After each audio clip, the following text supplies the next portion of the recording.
நாம இன்னைக்கு மத்தி மீன் குழம்பு தான் பண்ண போறோம். குழம்பு பண்றதுக்கு மத்தி மீன் எடுத்து வச்சுக்கலாம். மத்தி மீனை கழுவி எடுத்துக்கலாம். மிக்ஸி ஜார்ல 3 பெரிய வெங்காயத்தை கட் பண்ணி சேர்த்துக்கலாம். 5 பல் பூண்டு, 2 தக்காளி கட் பண்ணி சேர்த்துக்கலாம். 1 ஸ்பூன் ஜீரகம், 1 ஸ்பூன் மிளகு சேர்த்து அரைச்சு தனியா எடுத்து வச்சலாம். அடுப்புல கடாய் வச்சு 2 ஸ்பூன் ஆயில் விட்டு கடுகு, வெந்தயம், 10 பல் பூண்டு, 2 பச்சை மிளகா, கருவேப்பிலை, 10 போல சின்ன வெங்காயம் எல்லாம் சேர்த்து நல்லா வதக்கி விட்டுறலாம். எல்லாம் நல்லா வதங்கினதும் அரைச்சி வச்ச மசாலாவை சேர்த்து எண்ணெயிலேயே நல்லா வதக்கி விட்டுறலாம். இப்போ இது கூட 3 ஸ்பூன் அளவுக்கு குழம்புத்தூள் சேர்த்து நல்லா வதக்கி விட்டுறலாம்.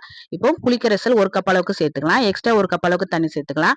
தேவையான அளவு உப்பு எல்லாம் சேர்த்து நல்லா கலந்து விட்டு மூடி போட்டு ஒரு 10 நிமிஷம் நல்லா வேக வச்சிடலாம்.